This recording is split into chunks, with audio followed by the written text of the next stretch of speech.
Hello বন্ধুরা, আজ আমার সারাদিনের রান্নাগুলো দেখাচ্ছি। প্রথমে করছি মাছ পাতুরি, চেলা মাছের পাতুরি। পাতুরি শুধু কলা পাতাই করি না, আমরা এইভাবেও পাতুরি করি। আমার রেসিপিটা দেখো। প্রথমে আমি আদা, কাঁচা লঙ্কা আর ধনেপাতা পেস্ট করে আলাদা করে রেখে নিচ্ছি। আবার আমি দু রকমের সর্ষে, তার মানে সাদা কালো সর্ষে আর দুটো টমেটো পেস্ট করে আলাদা করে রেখে নিলাম। এখানে আমি 3 রকমের মাছ ভেজে আলাদা আলাদা করে রেখে নিয়েছি, চেলা মাছ, কই মাছ আর রুই মাছ। প্রথমে আমি কড়াইতে সর্ষের তেল দিয়ে কালো জিরে ফোড়ন দিয়ে দিলাম। যখন তেল হয়ে এসেছে, আলুগুলোকে পাতলা পাতলা কেটে আমি দিয়ে দিলাম। এগুলো নতুন আলু, নুন হলুদ দিয়ে দিলাম। নতুন আলু, তাই আমি খোসা ছাড়াইনি। খোসাগুলো ভীষণ পাতলা হয়, না ছাড়ালেও হবে, তোমাদের ইচ্ছা হলে ছাড়িয়ে নেবে, কোনো অসুবিধা নেই। নতুন আলু কিন্তু রান্না করার সময় নরম হয়ে যায়, পরে আবার ঠান্ডা হলে, তরকারিটা ঠান্ডা হলে আবার শক্ত হয়ে যায়। তো এর জন্য আমি ঢাকা দিয়ে দিয়ে রান্না করব, যাতে পরেও নরম থাকে। এবার আমি যে পেস্ট করেছিলাম আদা, কাঁচা লঙ্কা, ধনেপাতা, সে পেস্ট দিয়ে দিলাম। তার উপরে আমি আন্দাজ মতো সর্ষের পেস্টটা দিয়ে দিলাম। এবার আমি কষাবো, ফ্লেমটা একটু কমিয়ে দিয়ে কষাবো, ভালো মতো আগে নেড়ে নিয়ে কষাবো। একটু ঢাকা দিয়ে দেবো, ঢাকা দিলে তাড়াতাড়ি নরম হবে আলুগুলো। তোমরা যদি না চাও ঢাকা দিবে না, কোনো ব্যাপার না, কিন্তু আমি ঢাকা দিলাম। দেখো, এবার ভালো মতো কষানো হয়ে গেছে, তেল বেরিয়ে এসেছে। এবার আমি জল দিয়ে দিলাম, আন্দাজ মতো জল দিয়ে দিলাম। আবার একটু ঢাকা দিয়ে দেবো, ঝোলটা তাহলে তাড়াতাড়ি ফুটে আসবে, আলুগুলোও আর একটু নরম হবে। এবার একটু পরে আমি ঢাকাটা খুলে, যখন ঝোলটা ফুটে এসেছে, চেলা মাছগুলো দিয়ে দিলাম। এবার একটু ফ্লেমটা বাড়িয়ে দেব, অপেক্ষা করব ঝোলটা কমে আসার। যে ঝোলটা কমে আসবে, আন্দাজ মতো গামাখা ঝোল থাকবে। ছোটো মাছে খুব বেশি ঝোল তো ভালো লাগে না, গামাখা হলেই ভালো লাগে। আমার রান্না কমপ্লিট, দেখো কেমন হলো।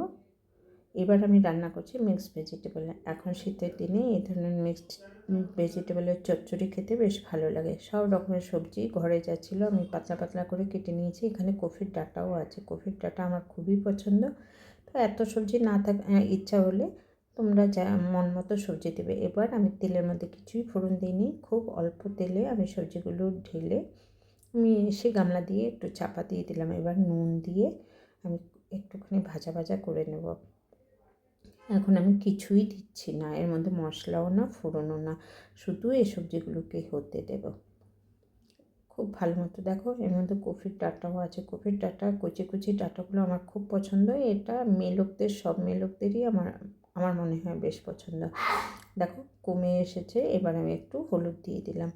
সবজি হয়ে এসেছে, কিছুই দেইনি কিন্তু কিন্তু এর মধ্যে সব কিছুই পড়বে, কিন্তু একটু অন্যরকমভাবে।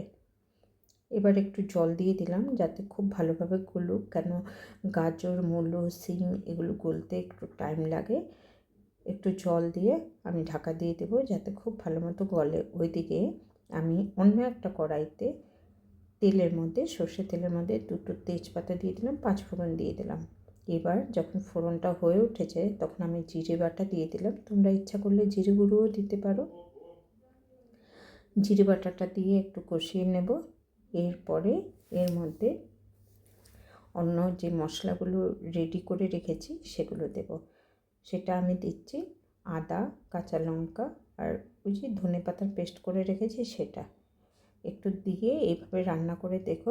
এবার ভালোভাবে কষাবো, যতক্ষণ না তেল বেরিয়ে আসে কষাতে থাকবো। কয়েক সেকেন্ডের মধ্যেই হয়ে আসবে। আর ওই দিকে দেখছি ওই সবজিটা এখন দেখো কেমন হয়ে এসেছে। এবার ঝোলটাও শুকিয়ে এসেছে, খুব সুন্দর হয়ে এসেছে, ওটা গলে গেছে অনেকটা। এদিকে মশলাও রেডি। মশলাতে আমি আন্দাজ মতো খুব সামান্য জল দেবো, খুব বেশি দেবো না, কেন না হলে মশলাটা তো ভালো মতো মিক্স হবে না। এই তো দিয়ে দিলাম, এবার ফোটার অপেক্ষা। দেখো এদিকে মশলাটা ফুটে উঠেছে, মশলাতে জল দিয়েছি, খুব সুন্দর করে ফুটে উঠেছে। এবার উপর থেকে আমি ঢেলে দিলাম এটা।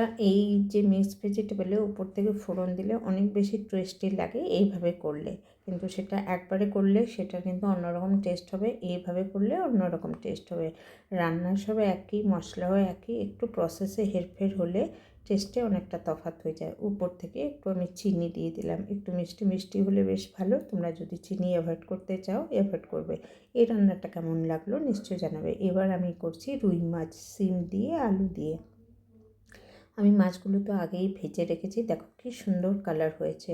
কেন কি সিম দিয়ে যাই রান্না করবে একটা গ্রিন কালার হয়ে যায়। আর তার মধ্যে আমি কাঁচা লঙ্কা আর ধনেপাতা বাটা দিয়েছি।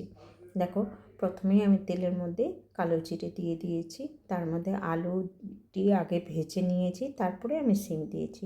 তো আর আমি সেগুলো দেখালাম না, জানোই তো মাছের মধ্যে কালো জিরে বেশ ভালো কম্বিনেশন, জিরের থেকে কালো জিরের টেস্টটা বেশি হয়। আমি নুন দিয়ে দিলাম, সেটাও দেখলে। এবার একটু ঢাকা দিয়ে দিলাম। এবার আমি ওই যে মশলা করে রেখেছিলাম ওর মধ্যে আমি জিরে বাটাটা দিয়ে দিলাম, মিক্স করে দিলাম। এদিকে দেখো খুব ভালোভাবে আমার ভাজা হয়েছে। এবার মশলার পেস্টটা দিয়ে দিলাম, একটু কষাবো।